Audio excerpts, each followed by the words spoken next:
ওনাদেরই হুজুরদের লেখা বই থেকে বলেছি। আমি মমতাজুল ইসলাম সোশ্যাল মিডিয়াতে বলছি, আপনাদেরকেও বলছি, এই যদি এটা প্রমাণ করতে না পারি জীবনে কোনোদিন আর মালদা জেলাতে ঢুকবো না। ওনাদেরই লেখা বই।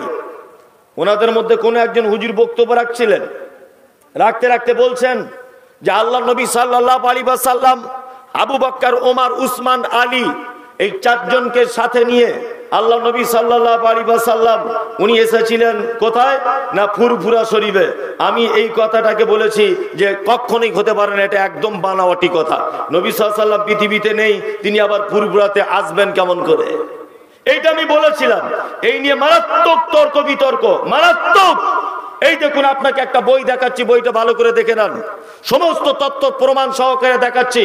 সোশ্যাল মিডিয়াতে যে সমস্ত ভাইরা আমাকে নিয়ে কটূক্তি করছেন, গালাগালি দিচ্ছেন, আপনাদের কাছে বিনীত অনুরোধ, আপনারা আপনাদের লেখা হুজুরদের বই পড়ুন, আপনার ঈমান চাঙ্গা হয়ে যাবে।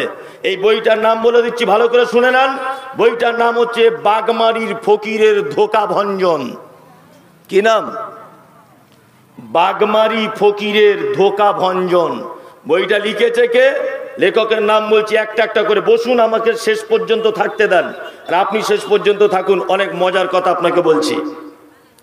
বাগমারি ফকিরের ধোঁকা ভঞ্জন। লেখক কে? না, লেখকের নামটা সোশ্যাল মিডিয়া যারা আছেন আপনারা ভালো করে শুনুন।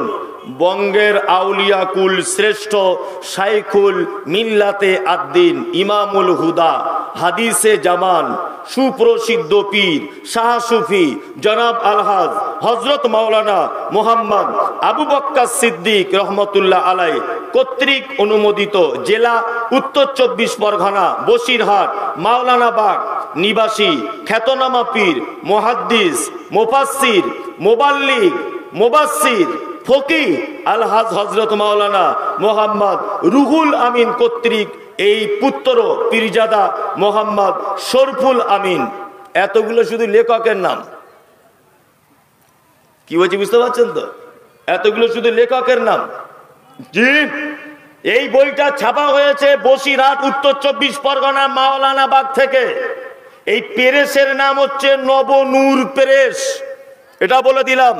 কি প্রেস? নবনূর।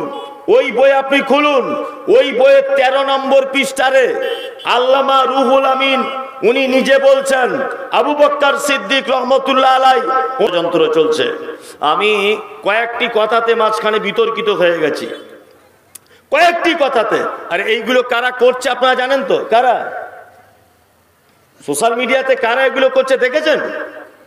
জি, হুজুরেরা, পীরেরা করছে। শিরক। কিসের হুজুর, কিসের পীর সাহেব? আল্লাহর নবী সাল্লাল্লাহু আলাইহি ওয়াসাল্লাম নিজের পরিবারকে ঠেকাতে পারবেন না। কিয়ামতের মাঠে ঠেকাতে পারবেন? পারবেন? আচ্ছা, দরুদ শরীফ কাদের মুখস্থ আছে? হাত তুলুন দেখবার। আল্লাহুম্মা সাল্লি আলা, তুলুন। একটা মজার জিনিস শোনায়, দেখুন। দরুদের বাংলাটা জানেন? জানেন না। আল্লাহুম্মা সাল্লি আলা মুহাম্মদ, আল্লাহ তুমি শান্তি বর্ষণ করো মুহাম্মদ সাল্লাল্লাহু আলাইহি ওয়াসাল্লামের উপর, ওয়া আলা আলি মুহাম্মদ, এবং শান্তি বর্ষণ করো তার পরিবারের উপর। কামা সাল্লাইতা আলা ইব্রাহিম, যেমন তুমি ইব্রাহিম আলাইহিস সালামের উপরে শান্তি বর্ষণ করেছিলে। ওয়া আলা আলি ইব্রাহিম, এবং ইব্রাহিমের বংশ এবং তার পরিবারের উপর তুমি শান্তি বর্ষণ করেছিলে। এই পর্যন্ত থাক। তাহলে দরুদের বাংলা কি হলো? আল্লাহুম্মা সাল্লি আলা মুহাম্মদ, আল্লাহ তুমি শান্তি বর্ষণ করো মুহাম্মাদের জন্য, মুহাম্মাদের উপরে। তাহলে আমরা নবীর জন্য দোয়া করছি না তার কাছে দোয়া চাইছি? কোনটা? দোয়া করছি। ওয়া আলা আলি মুহাম্মদ, এবং আল্লাহ তুমি মুহাম্মাদের পরিবারের উপরে শান্তি বর্ষণ করো। তাহলে আমরা তার পরিবারের উপরে দোয়া চাইছি না তার পরিবারের জন্য দোয়া করছি? কোনটা? দোয়া করছি। আচ্ছা বলুন, এই দরুদ আমার বাপের লেখা না মুহাম্মদ সাল্লাল্লাহু আলাইহি ওয়াসাল্লাম শিখিয়ে দিয়েছেন? মুহাম্মদ সাল্লাল্লাহু আলাইহি ওয়াসাল্লাম শিখিয়ে দিয়েছেন। তাহলে মুহাম্মদ সাল্লাল্লাহু আলাইহি ওয়াসাল্লামের যদি এত পাওয়ার থাকতো, মুহাম্মদ সাল্লাল্লাহু আলাইহি ওয়াসাল্লাম নবী হয়ে ওনার যদি এত ক্ষমতা থাকতো, তা কখনো এই কথা বলতেন যে আমার পরিবারের জন্য তোমরা একটু দোয়া করো? তার মানে বুঝে নিতে হবে উনি নবী হিসেবে তার পরিবারকেও বাঁচাবে, এই পাওয়ার ওনার নেই। এবার একটা কথা আপনাকে বোঝাই।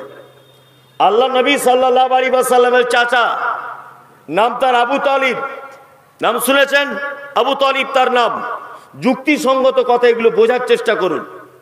আবু তালিব আল্লাহ নবী সাল্লাল্লাহু আলাইহি ওয়াসাল্লামের জীবনে বিরুদ্ধাচারণ করেছে, পৃথিবীর ইতিহাসে আপনার জানা আছে? নেই। বরং বেঈমান মুশরিকেরা যখন আল্লাহ নবীকে মারতে এসেছে, তারা চিরের মতো দাঁড়িয়ে গিয়ে বলেছে, এই ভাতিজাকে মারবে মানে? ওর আব্বা নেই, ও দেখাশোনার সব দায়িত্ব আমার। চাম তুলে দেবো বলে দিলাম, মোহাম্মদের ব্যাপারে কেউ কোনো কথা বললে ইচ্ছা হলে নবী বলে মানো, না ইচ্ছা হলে নবী বলে মানবে না, তবে ওকে মারতে পারবে না। মুহাম্মদ সাল্লাল্লাহু আলাইহি ওয়াসাল্লামকে জীবনে কোনোদিন তিনি আঘাত করেননি, জীবনে কোনোদিন বিরুদ্ধাচারণ করেননি। চাচা মারা যাচ্ছেন, আল্লাহ নবী সাল্লাল্লাহু আলাইহি ওয়াসাল্লাম চাচার মাথার কাছে গিয়ে বলছে, চাচা একবার শুধু কলেমাটা বলো, কিয়ামতের মাঠে তোমার হয়ে আল্লাহর দরবারে কিছু বলতে পারবো। আবু জেহেল, আবু লাহাব, উতবা, সাইবা একদল এসে বলছে, কি ব্যাপার আবু তালিব, মরণের সময় তো তোমার ভাতিজার কলেমা তুমি বিশ্বাস করতে চাইছো? কথোপকথন চলছে। এক সময় আল্লাহ মালাকুল মউতকে বলছে, নবীর চাচার টাইম শেষ। চাচা মারা গেলেন, কলেমা পড়তে পারলেন না। আল্লাহ নবী সাল্লাল্লাহু আলাইহি ওয়াসাল্লাম নিজের জবানে কথা বলছেন। কি বলছেন? যে আমার চাচাকে কিয়ামতের মাঠে জাহান্নামের সবথেকে হালকা একটা আযাব দেওয়া হবে। কি আযাব? হালকা আযাব দেওয়া হবে এইটা, যে আমার চাচার পায়ে দুটি লোহার জুতো গরম করে পরিয়ে দেওয়া হবে। অত্র হাদিস থেকে বোঝা যায় নবী মুহাম্মদ সাল্লাল্লাহু আলাইহি ওয়াসাল্লাম নিজের পরিবার, নিজের চাচাকে পর্যন্ত কিয়ামতের মাঠে সহযোগিতা করতে পারবে না। পারবে?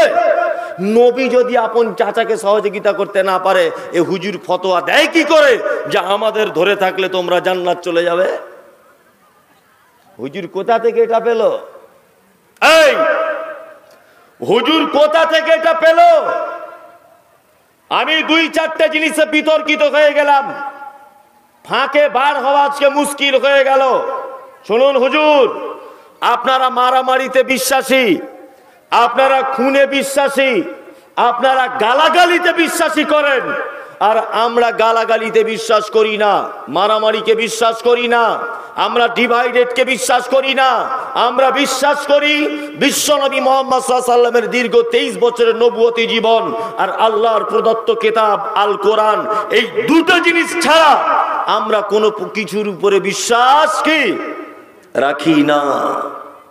নবী নিজের পরিবারকে বাঁচাতে পারবেন না কিয়ামতের মাঠে, আর হুজুর বলছে আমি গোটা সমাজকে বাঁচিয়ে দেবো। এটা হয় কি করে? এটা হয় কি করে? আজকে আপনারা জানেন যে ফুরফুরা শরীফের হুজুরেরা, তারা আজকে আমার পিছনে মারাত্মক ভাবে লেগেছে। শুধু মোবাইলে বক্তব্য ছাড়ছে আর বলছে, কোথায় আছিস বল, কাফনের কাপড় পরিয়ে তোকে ঘরে ঢোকাবো। আমাদের বিরুদ্ধে কথা। আমি দু তিনটে বিরুদ্ধে কথা বলেছি, বিরুদ্ধে নয়, ওনাদেরই হুজুরদের লেখা বই থেকে বলেছি।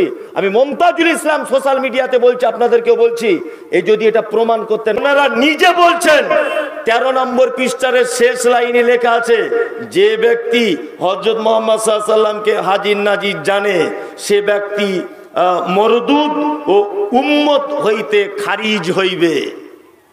যে ব্যক্তি আল্লাহ নবী হাজির নাজির এর প্রতি যে লোক ঈমান আনবে, সে লোক উম্মত থেকে বহিষ্কার হয়ে যাবে, সে মরদুদ হয়ে যাবে, বেঈমান হয়ে যাবে, কাফের হয়ে যাবে। আরে হুজুর, এ কথা আমি মমতাজুল ইসলাম তো বলিনি, আপনাদের হুজুরে বই লিখে গেছে, ওই বই থেকে পড়ে আমি এ কথা বলেছি যে আল্লাহ নবী ফুরফুরা এসেছিলেন। এটা মিথ্যা কথা, এটা মিথ্যা কথা। আপনাদের বই পড়ে আমি একথা বলেছি। হুজুর আর কত প্রমাণ নেবেন? আমি আর একটা বিতর্কিত জড়িয়ে গেছি। কি বিতর্কে জড়িয়েছি? এই দেখুন, সমস্ত ডকুমেন্টস নিয়ে এসেছি আজকে। যে আমি বলেছি আল্লাহ নবী সাল্লাল্লাহু আলাইহি ওয়াসাল্লাম মাটির তৈরি, উনি নূরের তৈরি নয়। একদমই ভ্রান্ত কথা, উনি একদমই নূরের তৈরি হতে পারে না।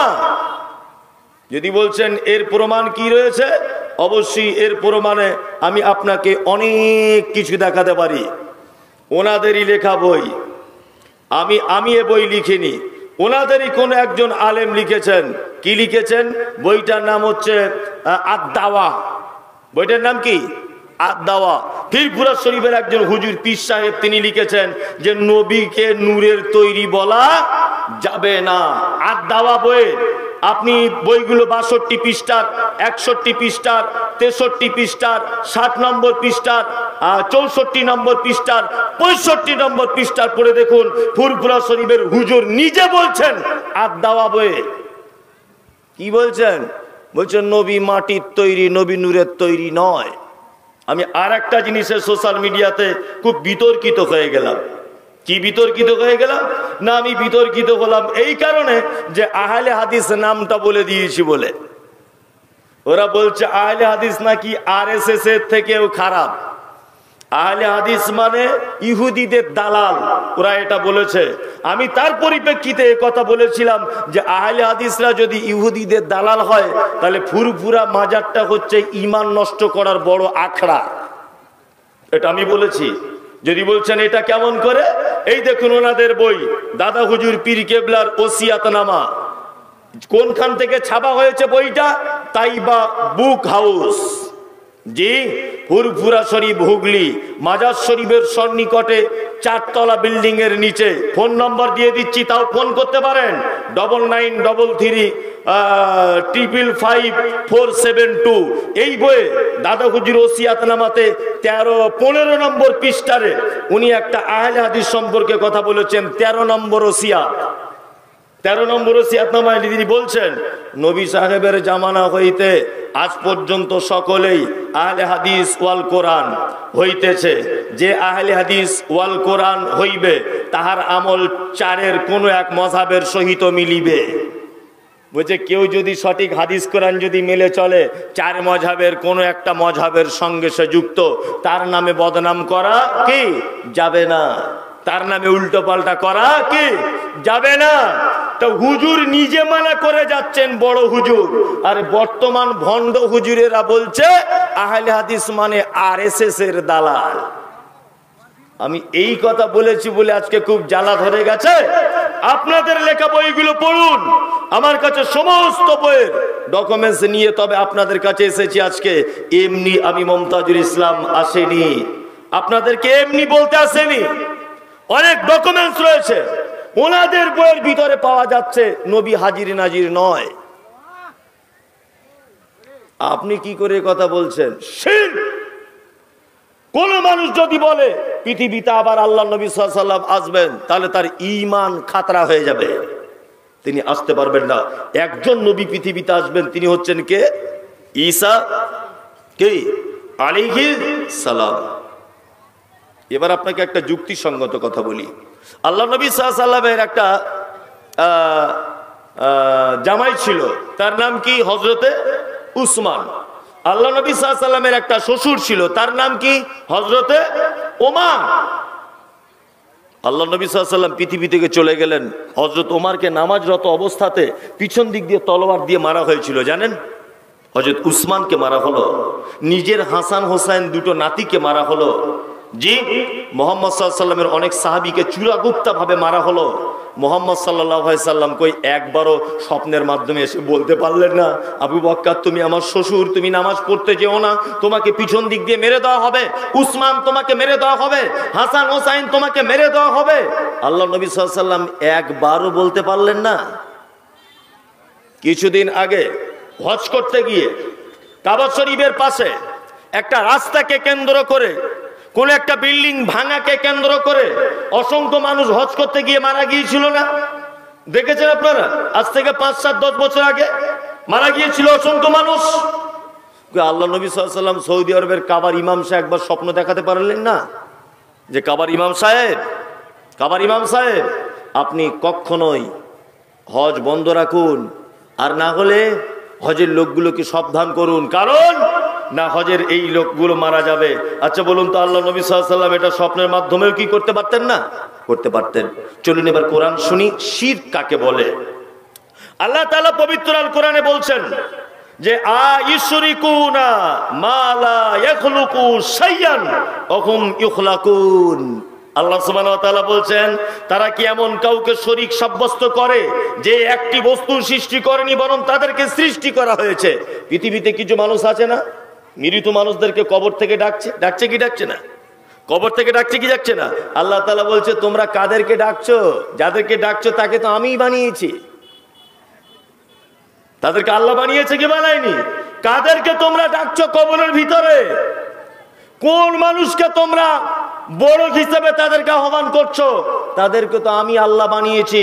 সূরা আরাফ আয়াত নাম্বার হচ্ছে 191 আল্লাহ সুবহানাহু ওয়া তাআলা বলছেন আইশরিকুনা মা লা ইখলুকু শাইয়ান ওয়া হুম ইখলুকুন। তোমরা যাকে ডাকছো অবশ্যই সেও আমারই সৃষ্টি, তোমরা তাকে অতিরিক্ত ডাকতে যেও না। শিরক মারাত্মক বড় পাপ, এটা থেকে দূরে থাকবেন। 2, শিরক কত বড় পাপ আপনাকে একটা জিনিস বলে দিই, খুব বুঝতে সুবিধা হবে আপনার। কি বলে দিই? আচ্ছা, আপনারা এখানে যারা বসে আছেন, আল্লাহ ছাড়া কারু কাছে চাওয়া পাওয়া কিছু যায়? কিছু যায়? বলুন, কিছু যায় না। আমি এটা প্ল্যাটফর্ম, রেল স্টেশন, আমি এখানে দাঁড়িয়ে আছি। আমি এখানে কি দাঁড়িয়ে আছি? ওইখানে একটা মৌলভী সাহেব দাঁড়িয়ে আছে। তা আমি এখানে দাঁড়িয়ে দাঁড়িয়ে একটা বিস্কুট আর চা খাচ্ছি। ধরে নেন একটা প্ল্যাটফর্মে কুকুর ঘুরছিল। আচ্ছা বলুন তো, এই কুকুরটা ঘুরতে ঘুরতে ওর কাছে দাঁড়াবে না যে চা খাচ্ছে তার কাছে দাঁড়াবে? কোনটা? যে চা খাবে তার কাছে দাঁড়াবে। কারণ কুকুরও বোঝে। কুকুর কি বোঝে? না, কুকুর বোঝে যে ওই মৌলভী সাহেবের কাছে দাঁড়ালে একটু বিস্কুট ভেঙে দিতে পারে। তাহলে কুকুর অবলা প্রাণী, ও জানে যে কার কাছে গেলে বিস্কুট পাওয়া যায়, কার কাছে গেলে রুজি পাওয়া যায়, তাই না? কিন্তু বর্তমানে কিছু মানুষ রয়েছে, কারা তারা? তারা যায় মাজারে, নতুন গাড়ি কিনেছে, মাজারে যাচ্ছে কি করতে? যাতে গাড়ি অ্যাক্সিডেন্ট না হয়। আচ্ছা, হুজুরেরই তো অনেকবার গাড়ি অ্যাক্সিডেন্ট হয়েছে। হুজুরের গাড়ি তো অনেকবার অ্যাক্সিডেন্ট। দোকান করেছে, বলছে যাতে বেশি করে বেচা কেনা হয়, একটা তাবিজ দিয়ে দেন। আরে হুজুরের যদি এতই কেরামতি, হুজুর তোমাকে তাবিজ দিয়ে লাখ টাকার ব্যবসায় প্রতিষ্ঠিত করে দিতে পারছে, তো হুজুর তো নিজে ঘরে বসে থেকে খাবে, তাবিজ কেন বিক্রি করে খায় হুজুর? হুজুর তাবিজ বিক্রি করতে যায় কেন? আমি মমতাজুল ইসলাম ভণ্ডামি ফাঁস করে দিয়েছি। জি, যারা সোশ্যাল মিডিয়াতে দেখছেন, সূরা আরাফের 191 নম্বর আয়াত থেকে 197 আয়াত পর্যন্ত অবশ্যই তার বাংলাটা পড়ে দেখবেন আল্লাহ সুবহানাহু ওয়া তাআলা কি বলতে চেয়েছেন। শিরক মারাত্মক বড় পাপ। আল্লাহর যে ক্ষমতা আছে, এই ক্ষমতা পৃথিবীর অন্য কারো আছে এটা মনে করা কি শিরক। অতুকিমুস সালাতিল মাকতুবাতা। আল্লাহ নবী সাল্লাল্লাহু আলাইহি ওয়াসাল্লাম ওই ছেলেটাকে বলছেন, এই তুমি জান্নাতে যেতে চাইছো? জান্নাতে যদি যেতে চাও 5 ওয়াক্ত সালাত আদায় করো। ইনশাআল্লাহ আমরা সবাই করি নাকি? 5 ওয়াক্ত নামাজ পড়িতে সবাই ইনশাআল্লাহ? ইনশাআল্লাহ, ইনশাআল্লাহ। যারা 5 ওয়াক্ত সালাত আদায় করেন আলহামদুলিল্লাহ, যারা করেন না এদের জন্য জাহান্নাম। একটা লোক যদি নামাজ না পড়া অবস্থায় মারা যায়, থাকার জায়গা হবে জাহান্নাম। কোরআন একথা বলছে, মা সালাকাকুম ফি সাকার ক্বালু লাম নাকু মিনাল মুসাল্লিন, ক্বালু লাম নাকু মিনাল মুসাল্লিন। কিয়ামতের মাঠে একজন জাহান্নামী আর একজন জান্নাতীকে ডেকে বলবে, ভাই রে, তুই কেন জাহান্নামে, আমি কেন জান্নাতে? তখন ওই জাহান্নামী বলবে, ক্বালু লাম নাকু মিনাল মুসাল্লিন, আমি জাহান্নামে এই কারণে এসেছি ভাই, আমি শুধু নামাজ পড়ি না। অনেক মানুষ আছে না, বলছে নামাজ না পড়তে পারে হুজুর আমার ঈমান চাঙ্গা আছে। অনেকজন এই কথা বলছে কি বলছে না? আরে মৌলভী সাহেব, নামাজ না পড়তে পারি, আমার ঈমানের কোনো অসুবিধা নাই, এ কথা বলছে কি বলছে না? তোমার ঈমানের অসুবিধা নাই নয়, তোমার ঈমান নাই, তা অসুবিধা থাকবে কি করে? হ্যাঁ, তোমার তো ঈমানই নাই, তোমার আবার সুবিধা অসুবিধার আবার কি আছে? এ কথা আমি অনেক জায়গায় বলি। একদিন মাদ্রাসায়, আমার মাদ্রাসায় বসে আছি, তা একটা ছাত্রীর বাপ এসেছে, এসে বলছে আমাকে, হুজুর আমি একটা পাপ কাজ থেকে সারা জীবন বেঁচে আছি, আপনারা যতই বড় বক্তা হন আর যাই হন, এই পাপ থেকে আপনারা বাঁচতে পারবেন না। আমি বললাম কি ভাই? বলছে আমি জীবনে কোনো মেয়ে ছেলের মুখ দেখিনি। আমি বললাম তাহলে আলহামদুলিল্লাহ। না ভাই, আমি বাসে ট্রেনে ঘুরি, আমি অনেক মেয়ে টেয়ে দেখি, চোখে পড়ে দেখি না, দেখি। তো ও তখন বলছে নিজ জীবনে আমি কোনো মেয়ের মুখ দেখিনি। আমি তখন মনে মনে ভাবছি, আল্লাহ, এ তো মানুষ না, এ তো ফেরেশতা। তাহলে হ্যাঁ, এ তো ফেরেশতা হবে নিশ্চয়, মানুষ হতে পারে না। লোকটা অজুখানাতে মাদ্রাসাতে অজু করতে বসেছে, চশমাটা খুলেছে, তা দেখছি লোকটা অন্ধ। তাই বললাম, ভাই তোমার তো মেয়ে ছেলে দেখার মেশিনই নাই, তো দেখবে কি করে? তো মেশিন খারাপ। আমার মতো মেশিন যদি তোমায় থাকতো তবেই তো তুমি দেখতে পেতে। জি, তোমার তো মেশিন নাই, তো ওর ইমান খারাপ হবে কি করে? নামাজ পড়ে না বলে তো ইমানই নাই, তারপর খারাপ হবার গল্প কি করে? জি, ও তো ইমানই নাই। মারাত্মক বড় একটা ইবাদত, তার নাম কি? সালাত। আল্লাহ নবী সাল্লাল্লাহু আলাইহি ওয়াসাল্লাম ছেলেটাকে বলছে, তুমি 5 ওয়াক্ত সালাত আদায় করবে, অততে যাকাতিল মাফরুজাতা, আর যাকাত দিয়ে দিবে। তোমার যদি বছরে যাকাতের হিসাবে যদি তুমি চলে আসো, আমরা মুসলিম সমাজ যাকাত দিই, যত লোক যাকাত দিই তার থেকে বেশি মানুষ নিজের যাকাত নিজে খাই। 50 লাখ টাকার মালিক রমজান মাসে যাকাত দেয়, কি করে না? 100টা শাড়ি কিনে আনে, 100টা লুঙ্গি কিনে আনে। কে তোমার শাড়ি লুঙ্গি কিনতে বলেছে? এই যাকাত কি তোমার টাকা নাকি তা তুমি লুঙ্গি কিনতে গেলে? যাকাত আপনার টাকা যে আপনি শাড়ি কিনতে গেলেন? সবাই যদি তাকে গরিব মানুষকে লুঙ্গি আর শাড়ি আর ব্লাউজ দেয়, তো ঈদের দিনে ওর মাংসকে কিনতে টাকা দিবে? ওর মাংস কিনতে টাকা কে দিবে? ওর সিমাই কিনতে টাকা কে দিবে?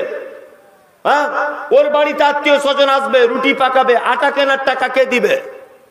যাকাতের টাকা নিয়ে খুব ফুটুর ফুটুর করছে না, 20টা শাড়ি কিনে এনে বিলি করছেন। একদম নয়, টাকা হয়েছে যাকাতের টাকা দিয়ে দেন। ও টাকা নিয়ে যা পারবে ও করবে নিজের ইচ্ছাতে, ওর টাকাতে আপনি হাত লাগাবেন কেন? যে রমজান মাস এসেছে বলছে খুব জাকাত দেয়, সব মাদ্রাসা থেকে আসছে। কোন মাদ্রাসা? শুক্রাবাদী, 20 টাকা লেখো। মালতীপুর 50 টাকা লেখো। জালালপুর মাদ্রাসা 100 টাকা লেখো। অমুক মাদ্রাসা 200 টাকা লেখো। জাকাত হয়েছে টোটালে 1.5 লাখ টাকা। 20টা মাদ্রাসায় 50 টাকা করে দিয়ে জাকাত আদায় হয়ে গেল। 8 টাকা ও আর ওর বউ ওর ছেলে মেয়ে সবাই মিলে ভাগ করে খায়। এই তো আমাদের চরিত্র। আজকে মুসলিম সমাজের এত অবনতি কেন জানেন? তার অনেক কারণ আছে। আপনাদের গ্রামে কোনো ভিখারি আছে? কথা বলুন, একজন হাত তুলে বলুন। একজন আছে? কেউ আছে ভিখারি যে ভিক্ষা করে? আচ্ছা আচ্ছা, এই ভিক্ষা বন্ধ হয় না কেন? ওই যে লোকটা ভিক্ষা করে, সমীক্ষা করে দেখবেন ও মরণ পর্যন্ত ভিক্ষা করবে, মরণ পর্যন্ত। এই গ্রামে 500 লোকের বসবাস।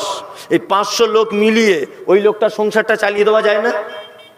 যায় কি যায় না? যাদেরকে আল্লাহ যাকাত দিয়েছে, কেন বছরের শেষে রমজান মাসে ওকে একটা রিক্সা কিনে দেওয়া যায় না? আর 5000 টাকা দিয়ে 2টো মনোহারি থালা বাসন কিনে দেওয়া যায় না? তুমি ব্যবসা করো, আগামী বছর থেকে আর ভিক্ষা করবে না। এই সিস্টেম করা যায় কি যায় না? যায়। কিন্তু আমাদের এসব কিছু করি না। ভিক্ষা করতে আসছে, 2 টাকা দিয়ে দিলাম, মিটে গেল। আপনারও 2 টাকা দিয়ে গায়ে লাগলো না, আর ওরও 2 টাকা করে 50 জন দিলে 100 টাকা হলো, ওরও সংসার ভালো করে চললো না। তার মানে ভিক্ষাও করতেই থাকবে, ভিক্ষাও করতেই থাকবে।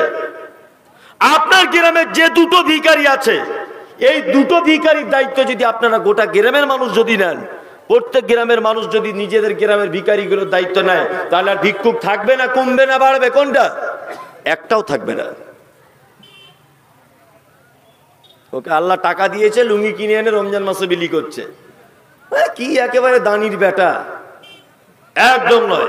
অতাহুজ্জাল বাইত, আল্লাহ নবী সাল্লাল্লাহু আলাইহি ওয়াসাল্লাম তিনি বলছেন, কাবা থেকে ফেরত আসার মতো টাকা যদি তোমার কাছে থাকে, অবশ্যই তুমি একবার হজ করে এসো। এখন তো আবার হজ করা নয়, এখন হজ করা নয়, এখন সব মানুষ হয়েছে সেলফি হাজি। হজ করতে যাচ্ছে আর এইরকম করে ছবি তুলে ছাড়ছে, বুঝছি কেমন হচ্ছে দেখো। হ্যাঁ, পা কোথায় হজ করতে যাচ্ছে, আবার সাথে করে ক্যামেরাম্যান নিয়ে যাচ্ছে। কাবা শরীফে তোয়াফ করছে, ওটা আবার ক্যামেরা করে দেখাচ্ছে। আমাদের হুজুর এখন তোয়াফে মগ্ন, হুজুর এখন নেড়া করছে, সেটাও আবার দিচ্ছে। জি, হুজুর হজ করতে গিয়ে নেড়া হচ্ছে, সেটাও দিচ্ছে। এরপরে দেখবেন হুজুর পায়খানা করতে যাবে, সেখানেও ক্যামেরা লাগানো আছে। আশ্চর্য ব্যাপার। আপনি জানেন না যে দান করার কারণেই অনেক মানুষ জাহান্নামে যাবে? দান করার কারণে অনেক মানুষ জাহান্নামে যাবে, শুধু দান করার কারণে জাহান্নামে যাবে। এই ঘটনা আমি অনেকবার বলেছি, আবার আপনাকে বলছি।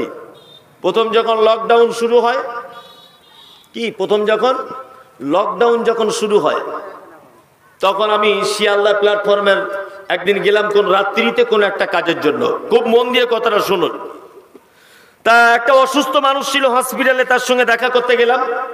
তা শিয়ালদা প্ল্যাটফর্মে ঘুরছি, আমার 4 চাকা গাড়িটা এক সাইডে রেখে, আমি আমার স্ত্রী আছে, আমি রুগীটা দেখার সময় যখন ফিরছি, তখন দেখছি একটা যুবক ছেলে আর একটা যুবতী মেয়ে দুজনা দেখি ঘুরছে, দুজনের হাতে দুটো করে 4টে ব্যাগ রয়েছে। আমি আস্তে আস্তে করে ছেলেটার কাছে গেলাম, গিয়ে বললাম, ভাই বাড়ি কোথায়? বলছে কলকাতা চিড়িয়া মোড়ে, দমদম। তাই বললাম, কি ব্যাপারে এত রাতে ব্যাগ নিয়ে কি দিচ্ছেন লোকগুলোকে? তখন বলছে, হুজুর আপনাকে তো চিনি না জানি না, তারপরেও বলছি লকডাউন হওয়ার কারণে শিয়ালদা প্ল্যাটফর্মের ট্রেন সব বন্ধ, যাত্রীদের যাতায়াত বন্ধ, দোকানপাট সব বন্ধ। এই পাগলগুলো এরা এখানে সব পড়ে আছে না খাওয়া অবস্থাতে। ওই জন্য আমি আর আমার স্ত্রী দুজন অফিস থেকে বাড়িতে এসে বিরিয়ানি তৈরি করে বা সাদা ভাত রান্না করে সব পাগলগুলোকে 1 প্লেট করে খাবার দিই আর 1 বোতল করে পানি দিই। আমি বললাম, ভাই আপনার এই কাজকে আমি স্যালুট জানাই, আমি কি একটা ফটো করে আমি কি সোশ্যাল মিডিয়াতে আপনার জন্য কিছু বলতে পারি? আমাকে তখন ছেলেটা বলছে, মৌলভী সাহেব আমি জাতিতে খ্রিস্টান, তবে শুনুন সোশ্যাল মিডিয়াতে আসার জন্য আমি এই কথা বলছি না। এই কাজ আমি ঈশ্বরকে খুশি করার জন্য করছি, পৃথিবীর কোনো মানুষকে জানাবার জন্য এই কাজ আমি করছি না। খ্রিস্টান জানে কোনো কিছু করতে গেলে গোপনে করতে হয়, আর মুসলমান তুমি লকডাউনে দুটো কাউকে চাল দিয়েছো, সেইটা ক্যামেরা করে আবার ফেসবুকে ছেড়ে দিচ্ছ। আমাদের গ্রামে আব্দুর রহমানের খাওয়া হচ্ছিল না, 2 কেজি চাল দিয়েছি আবার ক্যামেরা করে ছেড়ে দিয়েছি। কেন? আপনি যে ভাইয়ের ছবি ক্যামেরাতে ছাড়লেন, ওই ভাইয়ের মেয়ে জামাই থাকতে পারে কি পারে না? তার আত্মীয় স্বজন থাকতে পারে কি পারে না? হ্যাঁ, তার আত্মীয় স্বজন তার মেয়ে যখন শ্বশুর বাড়িতে দেখবে আজকে আমার আব্বা বড় অসহায়, এই জন্য আমার আব্বা 2 কেজি চাল পেয়েছে, আমার আব্বাকে সোশ্যাল মিডিয়াতে ছেড়ে দেওয়া হলো। শ্বশুর বাড়ি তার জায়ের কাছে, তার ননদের কাছে, তার শাশুড়ির কাছে অপমান হবে কি হবে না? হবে, যে তুই একটা ভিখারির মেয়ে। কেন এগুলো? হজ করুন, দান করুন, আপনার দানের মধ্যে যেন রিয়া যেন চলে না আসে, লোক দেখানো যেন না আসে। আল্লাহ আমাকে আপনাকে সকলকেই এই আমলগুলো সঠিকভাবে করার তৌফিক দান করুক, বলুন আমিন। আমিন। এইবারে আবার বলছি, জাহান্নাম চলে যাচ্ছে 2-4 জন লোক। কারা তারা? এর ভিতরে অনেক মানুষ আমরা জড়িয়ে। কে কে আছি আপনাকে বলছি, শুনুন। আল্লাহ তাআলা বলছেন, বিসমিল্লাহির রহমানির রহিম, আরাআইতাল্লাযী ইউকাযযিবু বিদ্দীন। আচ্ছা, কিয়ামতের দিন একদিন হবেই হবে, এটা আপনাদের বিশ্বাস আছে? আছে? হবে। আল্লাহ তাআলা বলছেন, আরাআইতাল্লাযী ইউকাযযিবু বিদ্দীন। কখনোই ওরা কিয়ামতের দিবসকে বিশ্বাস করে না। আপনি কি দেখেছেন? আল্লাহ নবীকে বলছেন, আপনি কি দেখেছেন তাদেরকে যারা কিয়ামতের দিবসকে বিশ্বাস করে না? কারা তারা? হাযালিকাল্লাযী ইয়াদউল ইয়াতীম, যারা এতিমদেরকে গলা ধাক্কা দিয়ে বার করে দেয়। আল্লাহু আকবার। এতিম কাকে বলে? এতিম যার আব্বা মারা গেছে, এখনো বালেগ হয়নি ছেলে মেয়ে, ও হচ্ছে এতিম। যার মা মারা গেছে ও এতিম নয়, ও এতিম নয়। আল্লাহ তাআলা এখানে কি বলছেন? ওর ঈমান নেই কিয়ামতের প্রতি। কে সে? যে এতিমকে গলা ধাক্কা দিয়ে বাড়ি থেকে বার করে দেয়। এখানে একটা মজার কথা আপনাকে বলে রাখছি, আপনি খুব ধৈর্য এবং মনোযোগ সহকারে শুনুন। আচ্ছা বলুন তো, এখানে আল্লাহ এই আয়াতে এতিমের পক্ষে না বিপক্ষে? কোনটা? আল্লাহ এতিমের পক্ষে, যে ওদের সঙ্গে অসৎ ব্যবহার করিও না। এবার আপনাদেরকে একটা কথা জিজ্ঞেস করছি, খুব মন দিয়ে উত্তরটা দেবেন। যারা জমি জায়গার ব্যাপারে একটু বোঝেন বা মুহুরি টাইপের একটু বোঝেন, আপনারা এরকম কেউ আছেন যে আমি একটু জমি জায়গার ব্যাপারে বুঝি? মুহুরি হতে হবে না, এমনি একটু বোঝেন কেউ আছেন এখানে? একজন, আলহামদুলিল্লাহ, হাত নামান। আমি কিচ্ছু জিজ্ঞেস করব না, আমি একটা কথা শুধু আপনাকে জিজ্ঞেস করব। কথাটা কি? আচ্ছা, আমি মমতাজুল ইসলাম, আমার আব্বা বেঁচে আছে, আমার একটা ছেলে আছে, আমার ছেলে আর আমার বাপ বেঁচে আছে। আপনারা দুজন উত্তরটা দেবেন। আমার বাপ আর আমার ছেলে বেঁচে আছে, আমি মাঝখান থেকে মারা গেলাম। আচ্ছা বলুন তো, আমার বাপের সম্পত্তি আমার বেটা পাবে কি পাবে না? আপনি তার মানে বুঝতে পারেননি। পাবে? পাবে না। ইয়েস, পাবে না। ফারায়েজ হিসাবে আল্লাহর ঘোষণা অনুযায়ী ও পাবে না। নাউজুবিল্লাহ, কথাটা বলতে চাইছি না, তবু আপনাকে বলছি। তাহলে আল্লাহ একই মুখে দুই রকম কথা। জি, প্রথম বললেন এতিমদের সঙ্গে অসৎ ব্যবহার করিও না, তারপরে কি বলছেন? যে দাদু বেঁচে আছে, পোতা বেঁচে আছে, মাঝখানে বেটা মারা গেছে, পোতা সম্পত্তি পাবে না। এ কঠিন বড় গেঁড়া কল। আল্লাহ সুবহানাহু ওয়া তাআলা, অনেক দাদু আছে না, এইরকম দাদু নাই যে বেটা মারা গেছে বলে পোতাকে ফাঁকি দেবে বলে বৌমাকে মিথ্যা অপবাদ দিয়ে বাড়ি থেকে তাড়িয়ে দিয়েছে? আছে না? আছে। ওই দাদু, আল্লাহ আপনাকে এই কারণে ওর নির্দিষ্ট মানে ওর মিরাস বার করে, এই কারণে ওর মিরাসটা বার করা হয়নি, ওর অংশটা আল্লাহ এমনি বার করেনি। এই জন্য, কিসের জন্য? দাদু তোমাকে চরম পরীক্ষায় ফেলে দেওয়া হয়েছে। দেখবো দাদু তোমায় পরীক্ষায় পাস করতে পারো কিনা। তুমি আগে ঘরের এতিমের সঙ্গে কেমন ব্যবহার করো দেখি, তবে তো পরের এতিমের সঙ্গে ভালো ব্যবহার করবে। জি, এরকম আছে না নাই? অনেক দাদু আছে সমাজে, অনেক এতিমরা এগুলো ধুকছে। আল্লাহ নবীর কাছে একজন লোক এসেছেন, এসে বলছেন, দয়ার নবী গো, আমার সব কিছু আছে কিন্তু আমার মনটা বাড়ি শক্ত, মনটা আমার নরম হয় না। বিশ্ব নবী বলছেন, তুমি বাড়ি ফিরে যাও, তোমার পড়োশীদের ভিতরে যদি কোনো এতিম বাচ্চা যদি থাকে তাহলে তুমি তার মাথায় হাত বুলিয়ে দাও, আল্লাহ তোমার মনটাকে নরম করে দিবে, আল্লাহ তোমার মনে শান্তি দিবে। তুমি এতিমের মাথায় হাত বুলিয়ে দাও। বন্ধুরে আমার, আপনার কাছে বিনীত অনুরোধ করে বলছি, পৃথিবীতে জান্নাতে যাওয়ার অনেক মাধ্যম রয়েছে। বাপ মাকে সেবা করে জান্নাতে যাওয়া যায়, পিতা মাতাকে সেবা করে জান্নাতে যাওয়া যায়, দান করে জান্নাতে যাওয়া যায়। এর মধ্যে এটাও রয়েছে, এতিমকে 1 টাকা দিয়ে সহযোগিতা করলে এর বিনিময়েও জান্নাত পাওয়া যায়। এর বিনিময়েও জান্নাত পাওয়া যায়। বাজারে ঘুরছিলেন, দোকানে আপনার পোতাকে নিয়ে দোকানে গেলেন, আপনার পোতার জন্য 4টে লেজ কিনে দিলেন, 2টো ক্যাডবেরি কিনে দিলেন। পাশে একটা এতিম বাচ্চা ছেলে আছে, তার আব্বা নেই। অবশ্যই আপনি আপনার পোতাকে 4টে ক্যাডবেরি দিলে ওকে অন্তত পক্ষে 1টা ক্যাডবেরি কিনে দেন, ওকে একটা অন্তত পক্ষে দেন, আল্লাহ খুশি হয়ে যাবে। আর আমরা কি করছি?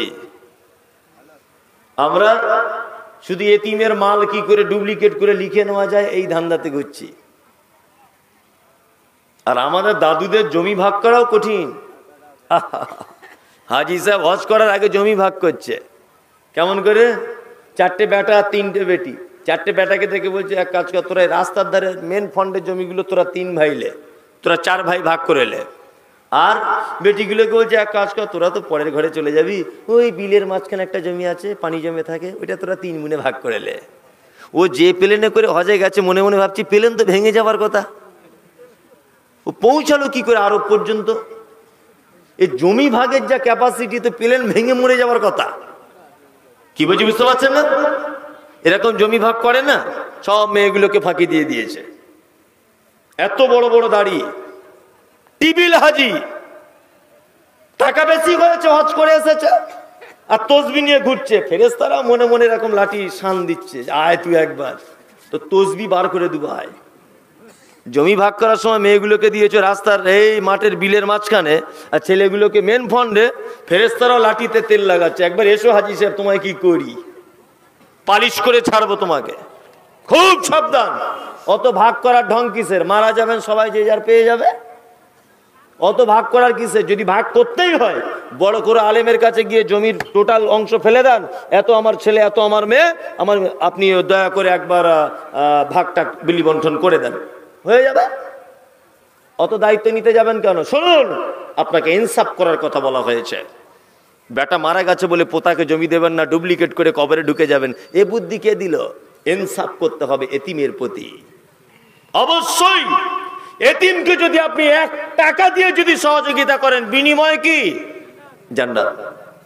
বিনিময় জান্নাত। একটা লম্বা চওড়া হাদিসের ঘটনা আপনার সামনে পেশ করছি, খুব মন দিয়ে শুনে নেন। আল্লাহ নবী সাল্লাল্লাহু আলাইহি ওয়াসাল্লামের কাছে একটা ছেলে এসেছে। হাদিসটা শুনতে হাসিও পাবে, মজাও লাগবে, তবে মন দিয়ে শুনুন, তাহলে মজা লাগবে। আল্লাহ নবীর কাছে একটা ছেলে এসেছে, একদম বাচ্চা ছেলে।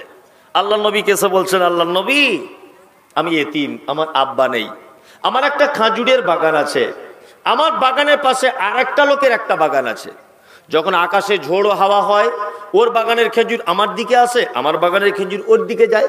আল্লাহ নবী, লোকটা খুব খাতারনাক, খুব বদমাইশ টাইপের লোক, ও আমাকে বারবার মারতে আসে। আল্লাহ নবী, আমি মনে মনে ভেবেছি দুটো বাগানের মাঝখানে সীমানা ধরে যদি একটা প্রাচীর তুলে দিই তাহলে কি এটা ঠিক হবে না? বিশ্ব নবী বলছেন, অবশ্যই তুমি প্রাচীর তুলে দাও, যাও। বাচ্চা ছেলেটা গেল, গিয়ে প্রাচীরের কাজ শুরু করে দিল, সীমানা ধরে করছে। একটা গাছ এইভাবে লেগে গেল। কিভাবে? এইভাবে, ওর অর্ধেক এর অর্ধেক। বাচ্চা ছেলেটা ওই বাগানের মালিকের নাম আবু লুবাবা। আবু লুবাবাকে গিয়ে ডেকে বলছে, ভাই তুমি গাছটা কেটে নাও, আর না হলে আমাকে বিক্রি করে দাও, তোমাকে পয়সা দিচ্ছি। তখন আবু লুবাবা বলছে, গাছ কাটবো না, বিক্রি করবো না, আমার গাছ যেখানে আছে ওইখানেই থাকবে। কিছু লোক আছেন আমাদের সমাজে এইরকম বদমাশ কোয়ালিটির। মসজিদের বাথরুম ঘর হচ্ছে, এক হাত জায়গা দিলে বাথরুমটা একটু বড় করে হয়, তো ওকে বারবার যাচ্ছে, সুলেমান চাচা একটু জায়গাটা দিলে ভালো হতো না, কত টাকা নিবে বলো? ও তখন গরম দিয়ে বলছে, আমি দিব না, যেমন হচ্ছে ওই রকমই কর। মানে এমন গরম দেখায় যেন ওর বাপের আর ওর কবর হবে ওইখানটায়, এমন গরম দেখায়। গরিব মানুষ জায়গা কিনেছে একটা জমির পাশের জমিতে, প্রথম জমিওয়ালার মালিকের রাস্তা নাই, দ্বিতীয় মালিকের রাস্তা নাই, প্রথম জমির ফন্ডে যে আছে তার কাছে বারবার যাচ্ছে গরিব মানুষটা, চাচা একটু রাস্তাটা দাও না 3 ফুট, তাহলে বউ ছেলে নিয়ে একটা ঘর করে কোন রকম একটা ঝুপড়ি করেও থাকতে পারি। ও তখন 3 লাখ টাকার জায়গার দাম চাইছে 13 লাখ টাকা। এটা তো আপনার আমার চরিত্র, ঠিক বলছি কিনা বলুন? এটা আপনার আমার চরিত্র এটা। অথচ মোহাম্মদ সাল্লাল্লাহু আলাইহি ওয়াসাল্লাম বলেছেন, কোন মুসলিম যেন আর একটা মুসলিমের যেন রাস্তা যেন আটকিয়ে না দেয়। কখনোই রাস্তা আটকাতে পাবেন না আপনি। তা ওই লোকটা তখন বলছে, গাছ কাটবো না, বিক্রি করবো না, তো যা ইচ্ছা তাই কর। বাচ্চা ছেলেটা আল্লাহ নবীর কাছে এসেছেন, এসে বলছেন, আল্লাহ নবী ঘটনা এই এই এই ঘটেছে। বিশ্ব নবী বললেন, ওই বাগানের মালিককে একবার ডাকো। ওই বাগানের মালিককে ডাকা হলো। বিশ্ব নবী বলছেন, ও আবু লুবাবা, এ তো একটা ইয়াতীম বাচ্চা ছেলে, প্রাচীরটা যাতে সোজা হয় সেই কারণে গাছটা নয় তুমি কেটে নাও, নয় গাছটা তাকে বিক্রি করে দাও। ও তখন বলছে, আল্লাহর নবী গো, আপনার সব কথা মানবো, এই কথাটা মানবো না, গাছ বিক্রি করব না, গাছ কেটেও নেব না। আল্লাহর নবী বলছেন, দেখো এতিমের উপরে জুলুম করিও না, এতিমকে কষ্ট দিও না, কিয়ামতের মাঠে কিন্তু বিপদে পড়ে যাবে। ও তখন বলছে, আল্লাহর নবী, আমি যতই বিপদে পড়ে যাই তবু আপনার কথাটা আমি মানতে পারলাম না। আল্লাহ নবী বলছেন, আবু লুবাবা, ওই খাজুরের গাছটা এই লোকটাকে দাও, এতিমটাকে, বাচ্চা ছেলেটাকে, আর জান্নাতে একটা খাজুরের গাছ নাও। তখন ওই লোকটা বলছে, জান্নাতেও গাছ চাই না। কত ভালো লোক তাহলে ভাবুন, কি বলছে, হুজুর জান্নাতেও গাছ দরকার নাই। আশ্চর্য ব্যাপার নয়? আশ্চর্য ব্যাপার।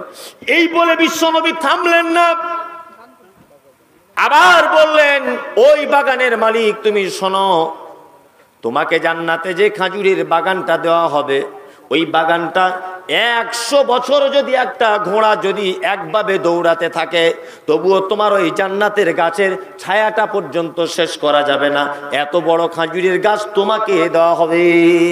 বলছে, আল্লাহ নবী আপনি আমাকে যতই বুঝান আমি বুঝবই না, আমি বুঝবই না। কিছু লোক আছে না, আমাদের গোদা বাংলায় বলে এঁড়ে লোক, তাকে জীবনে কোনদিন বোঝা যায় না, টেঁড়া লোক আর কি, জীবনও তাকে আপনি বোঝাতে পারবেন না যতই আপনি বোঝান। একটা লোক তর্ক করেছে, বলছে একে একে কত হয়? বলছে 2 হয়, সবাই জানে। তা সেই লোকটা একজনের সঙ্গে তর্ক করছে যে একে একে 2 হয়, এটা তো সবাই জানে। ও তখন বলছে, ধ্যাৎ, একে একে 3 হয়। তখন ও বলছে, আরে একে আর একে 3 হয়? বলছে, হ্যাঁ 3 হয়। বলছে, 3 যদি না হয় তাহলে আমার বউকে তোকে দিয়ে দেবো। ও বলছে, এখন ও ঘরে এসে বলছে, কই গো খাদিজার মা, তর্ক করেছে এক জায়গাতে একে একে 3 হয়, এখন তোমাকে দিয়ে দেওয়ার কথা আমি তো বলে দিয়েছি ওকে, তা ও যদি আমায় বুঝিয়ে দিতে পারে যে একে একে 2 হয় তাহলে তোমাকে ওকে আমায় দিয়ে দিতে হবে। তখন ওর স্ত্রী খুব কেঁদে কেঁদে বলছে, কি সর্বনাশ জাহান্নামী লোক তুমি, আমাকে নিয়ে তর্ক করলে, তাহলে আমাকে আজকে থেকে তোমার কাছে থাকা যাবে না, ওর কাছেই যেতে হবে। তখন ওই লোকটা বলছে, ওরে আমি বুঝবো তবেই তো তোকে দেবো, আমি তো বুঝবোই না, আমি তো বুঝবোই না, যতই আমাকে বুঝাক, যতই বুঝাক আমি বুঝবোই না। কি বলছে বুঝতে পারছেন না? তো এই লোকটাকে আল্লাহর নবী বারবার বলছে, এই জান্নাতে যে খাজুরের গাছটা পাবে, এই গাছটা 100 বছর দ্রুতগামী একটা ঘোড়া যদি ছোটে তবুও জান্নাতের ছায়া শেষ হবে না এই গাছটা। লোকটা তখন বলছে, আমার কিছু শোনার দরকারই নাই। ওই মজলিসে বসেছিলেন একজন বিখ্যাত সাহাবী আল্লাহর নবীর, নাম হলো তার আবু দাহাদা। আবু দাহাদা একদম লাফিয়ে উঠলেন, আল্লাহর নবীকে বলছেন, আল্লাহর নবী, এতিমকে যদি ওই গাছটা দান করা হয় জান্নাতে এত বড় গাছ পাওয়া যাবে, এত বড় জান্নাত পাওয়া যাবে, আপনি কি শুধু ওই বাগানের মালিকের জন্য বললেন না পৃথিবীর প্রতিটা মানুষের জন্য বললেন? বিশ্বনবী বলছেন, আমি মুহাম্মদ সাল্লাল্লাহু আলাইহি ওয়াসাল্লাম পৃথিবীর সমস্ত মানুষের জন্য বলে গেলাম, এতিমকে যদি কেউ সহযোগিতা করে অবশ্যই তার জন্য জান্নাতে একটা খাজুর গাছের জামিনদার আমি মুহাম্মদ সাল্লাল্লাহু আলাইহি ওয়াসাল্লাম নিয়ে নিলাম। আবু দাহাদা বলছেন, আল্লাহর নবী, আমার একটা বড় খাজুরের গাছ আছে, বাগান আছে। আবু দাহাদা মজলিস থেকে চলে গেলেন। ওই বাগানের মালিক যে ওই যে একটা গাছ নিয়ে ঝামেলা করছে তার কাছে গিয়ে বলছে, ওই বাগানের মালিক শোনো, আমার একটা বড় বাগান আছে, ভিতরে মনে হয় 600-700 খেজুরের গাছ, তার ভিতরে আছে আমার বিল্ডিং বালাখানা সবকিছু, তার ভিতরে আছে পানির কূপ, তোমাকে সবটা দিয়ে দেবো আমি, এই খেজুর গাছটা তুমি আমাকে দাও। তখন বলছে, তুমি আমাকে ইয়ার কি করছো? হ্যাঁ, আজে বাজে ইয়ার কি করছে না করছে। কিপটে মানুষ আছে না, দেখবেন এরকম মানুষ আছে কি না? জি, কিপটে মানুষ আছে খুব। একটা লোকের 4টে সোনার কয়েন হারিয়ে গেছে। কি বলছি মন দিয়ে শুনবেন, কটা কয়েন? 4টা সোনার কয়েন রাস্তাতে পড়ে গেছে। লোকটা ছিল খুব বখিল লোক, মানে এত চামার যে মুখে বলা যায় না। এখন 4টে সোনার কয়েন হারিয়ে গেছে। এখন ওই লোকের একটা বন্ধু ছিল, খুব অন্তরের বন্ধু। এই বন্ধুর মেয়েটা এখন রাস্তা দিয়ে হেঁটে হেঁটে প্রাইভেট পড়তে যাচ্ছিল। প্রাইভেট পড়তে গিয়ে এখন ওই 4টে সোনার কয়েন ও পেয়েছে।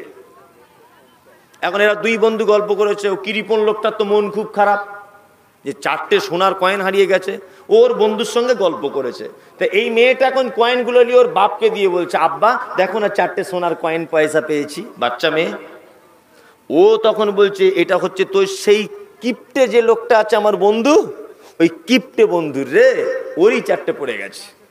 এখন এই আল্লাহওয়ালা মানুষ গরিব হলে কি হবে, এ 4টে কয়েন নিয়ে সেই চামার লোকটার বাড়িতে গেছে, গিয়ে বলছে, ভাই আব্দুল্লাহ, তোমার সে কয়েন হারিয়ে গিয়েছিল না, আমার মেয়ে পেয়েছিল, এই নাও ভাই তোমার কয়েন। ও তখন চালাকি করে বলছে, এই আমার 5টা কয়েন হারিয়ে গিয়েছিল, তোর মেয়ে একটা চুরি করে নিয়েছে। এখন এই আল্লাহওয়ালা লোকটা খুব বড় বিপদে। এ তো কঠিন ব্যাপারে, ভালো কাজ করতে গিয়ে ফেঁসে গেলাম। হ্যাঁ, লোকটা খুব ভয় থরথর করে কাঁপছে, না কখনই হতে পারে না, আমার মেয়ে ইমানদার, আমি নিজে ইমানদার লোক, আমি এ কাজ করতেই পারি না। ও তখন আর একটা বেশি করে লোয়া ধান্দা করতে গিয়ে বলছে, কখনোই নয়, 5টা কয়েন ছিল আমার, একটা তোর বেটি চুরি করেছে। নিয়ে কিপটে লোকটা কোর্টে মামলা করেছে। এখন জজ জিজ্ঞেস করছে, মা এই কিপটেকে জিজ্ঞেস করছে, তোমার কটা হারিয়েছিল কয়েন? তা কিপটা বুড়া তখন বলছে, আমার 5টা হারিয়েছে। মেয়েটাকে জিজ্ঞেস করে বলছে, মা তুমি কটা পেয়েছো? বলছে, স্যার আমি 4টে পেয়েছি। তখন জজ রায় দিয়ে দিল, ঠিক আছে 4টে যখন পেয়েছে এটা তাহলে অন্য কারো হবে, আবার কেউ 5টা পাওয়ার খোঁজ হলে আপনাকে খবর দেওয়া হবে। তখন কিপটে তখন বলছে, হুজুর না, আমি ভুল করে বলি যে 4টি আমার। কি বুঝলেন? এরকম বদমাশ লোক আছে না, আছে কি না? জজের রায়টা দেখুন, বলছে 4টে যখন এই মেয়েটা পেয়েছে তাহলে এটা নিশ্চয় আপনার নয়, অন্য কারো হতে পারে। তখন ওর একদম জান হাওড়া শিয়াল্লাহ হচ্ছে যে কি সর্বনাশ করলাম। তো কিছু লোক এরকম আছে না, নাই কিছু লোক এরকম আছে। তা আল্লাহ নবী সাল্লাল্লাহু আলাইহি ওয়াসাল্লামের সাহাবা আবু দাহাদা ওই লোকটাকে বলছে, এক কাজ করো না ভাই, আমার বাগান, পুকুর, খাজুর গাছ যা আছে সব তুমি নিয়ে নাও, এই গাছটা শুধু আমাকে তুমি দাও। ওই বাগানের মালিক বলছে, ইয়ার কি করছো না? কি বলছে, ইয়ার কি করছি না, সত্যি বলছি, আমার সব কিছু তোমাকে দিয়ে দেবো, বিনিময়ে তোমার এই গাছটা তুমি আমাকে দাও। লোকটা রাজি হয়ে গেল। বিশ্ব নবীর সাহাবী আবু দাহাদা আস্তে আস্তে করে বাড়িতে গেলেন। বাড়ির দরজার বাইরে দাঁড়িয়ে আছেন, বিবিকে নক করছেন। বিবি দরজা খুলে বলছেন, কি ব্যাপার, তুমি আজকে কেন বাড়িতে ঢুকতে চাইছো না? আবু দাহাদা তখন বলছে, বাড়িতে আর ঢোকা যাবে না, তোমার জামা কাপড়, তোমার বিল্ডিং বালাখানা, তোমার যা কিছু আছে সব কিছু বিক্রি করে দিয়েছি, শুধু তুমি মাত্র যেটা পড়ে আছো ওইটা নিয়ে চলে এসো। বাবি বাল বাচ্চাকে নিয়ে আবু দাহাদা চলে আসছেন। বিবি জিজ্ঞাসা করে বলছে, প্রাণ প্রিয় স্বামী, কত টাকা দিয়ে বিক্রি করলে বলো? আবু দাহাদা বলছেন, বিবি শুনে নাও, আমি একটা খাজুর গাছের বিনিময়ে আমার খাজুরের গাছ, আমার পানির কূপ, আমার বিল্ডিং বালাখানা সব কিছু বিক্রি করে দিয়েছি। আল্লাহর নবী বলেছেন, একটা খাজুরের গাছের ছায়া হবে 100 বছর। দ্রুতগামী একটা ঘোড়া যদি ছুটতে থাকে তবুও সেই গাছের ছায়া শেষ করা যাবে না। বিশ্ব নবীর দরবারে আবু দাহাদা তার ছেলে মেয়েকে নিয়ে ঢুকেছেন। আল্লাহর নবীকে সে বলছেন, আল্লাহর নবী, ঘটনা এই এই, ওই এতিম বাচ্চা ছেলেটার খাজুরের গাছ কিনে আমি তাকে দিয়ে দিয়েছি আমার সব কিছুর বিনিময়ে। বিশ্ব নবী মুচকে ঘেঁষে বলছেন, কাম্মিন ইজকিন দারাগিন ইয়া আবা দাহাদা, এ হে আবু দাহাদা, পৃথিবীতে তোমার থেকে ভালো লোক কে হতে পারে? হে আবু দাহাদা, পৃথিবীতে তোমার থেকে দামি লোক আর কে হতে পারে? হে আবু দাহাদা, পৃথিবীতে তোমার থেকে শ্রেষ্ঠ মানুষ আর কে হতে পারে? যে জান্নাতের লোভে, যে জান্নাতের বিনিময়ে তার সব কিছুকে বিক্রি করে দিয়ে আল্লাহর নবীর দরবারে এসে সব ঘটনা খুলে খুলে বলছেন। বন্ধুরে আমার, এতিমের প্রতি 1 টাকা দিয়ে যদি কেউ সহযোগিতা করে, নবীজি তিনি বলছেন, এতিমের দেখাশুনোকারী, এতিমকে সহযোগিতাকারী যদি কেউ হয়, জান্নাতের ভিতরে তার একটা খাজুরের গাছ উপহার দেওয়া হবে। খাজুরের গাছ, সুবহানাল্লাহটা কালকেই বলবেন আজকে টাইম যদি না থাকে। জি জি, এতিমের প্রতি দেখাশুনো খুব কঠিন। আমাদের সমাজে ব্যবস্থা আছে? এতিমদের কোনো কোটা আছে সমাজে? নেই, কোনো কোটা নেই। বিধবাদের জন্য কোনো পদক্ষেপ আছে? কোনো পদক্ষেপ নেই। আমরা শুধু বিধবা যারা হয়েছে 30 বছরের মেয়ে, আমরা তার বদনাম খুঁজি। কোন একটা ছেলের মোটর সাইকেলে করে যাচ্ছে কোথাও মালতীপুরে, তার প্রয়োজন, তার বাড়িতে পুরুষ নেই, সে বাধ্য হয়েছে যেতে, সে যেতে বাধ্য হয়েছে। আমরা দূর থেকে দেখে বলছি, ওটাকে রে জয়নালের বহু বহু লাগছে, মনে হয় ঘটনা কিছু ঘটছে, ওর মোটর সাইকেলে যাচ্ছে কেন? এই আপনি তো শুধু ওর মোটর সাইকেলে যাওয়াটা দেখেন, ও যখন রাতে কাঁদে, সবাই যখন ঈদের দিনে নতুন শাড়ি পরে ও যখন কাঁদে, ওর বাচ্চা যখন খাবার খাবে বলে বায়না করে, অভাবের তাড়নায় দিতে পারে না, ও যখন কাঁদে, তুমি সেটা দেখতে পাও না? তুমি সেটা দেখতে পাও না চোখে? আল্লাহ সুবহানাহু ওয়া তাআলা বলছেন, ফাযালিকাল্লাযী ইয়াদুল ইয়াতীম ওয়ালা ইয়াহুজ্জু আলা তুআমিল মিসকিন, যারা মিসকিনদেরকে খাদ্য দানে উৎসাহিত করে না, এদের জন্য জাহান্নাম। ফকির কাকে বলে আর মিসকিন কাকে বলে এটা জানেন? জি, এটা জানেন? জানেন না? আপনাকে বলে দিচ্ছি, আমি মুমতাজুল ইসলাম, আমি রিক্সা চালাই। আমি কি করি? রিক্সা চালাই। এখন আমার সারা বছর রিক্সা চালানোর পরে 15,000 টাকা জমা হয়েছে। 15,000। ডাক্তার হঠাৎ করে বলছে, আমার ছেলের হাড়ের অপারেশন লাগবে, খরচা এখন 1.5 লাখ। আচ্ছা বলুন তো দেখি, আমি 15,000 টাকার মালিক, ডাক্তার বলছে 1.5 লাখ টাকা খরচা, আমার পক্ষে এত টাকা জোগাড় করা সম্ভব? সম্ভব? কখনোই সম্ভব নয়। তাহলে আমি বাধ্য হয়ে আপনার কাছে চাইতে যাব। আমি হলাম ফকির, মিসকিন, যে নিঃস্ব, যার কাছে কিছুই নেই, এ হচ্ছে মিসকিন। আল্লাহ তাআলা বলছেন, যারা মিসকিনদেরকে খাদ্য দানে উৎসাহিত করে না। তারপরে আল্লাহ তাআলা বলছেন, ফাওয়াইলুল লিল মুসাল্লিন, ওই সমস্ত নামাজীদের জন্য জাহান্নাম, ওই সমস্ত নামাজীদের জন্য ওয়াইল নামক জাহান্নাম। নামাজ পড়ে না, আল্লাহ তাদের কথা বলছে না, আল্লাহ বলছে যারা নামাজ পড়ে এদের জন্য ওয়াইল নামক জাহান্নাম।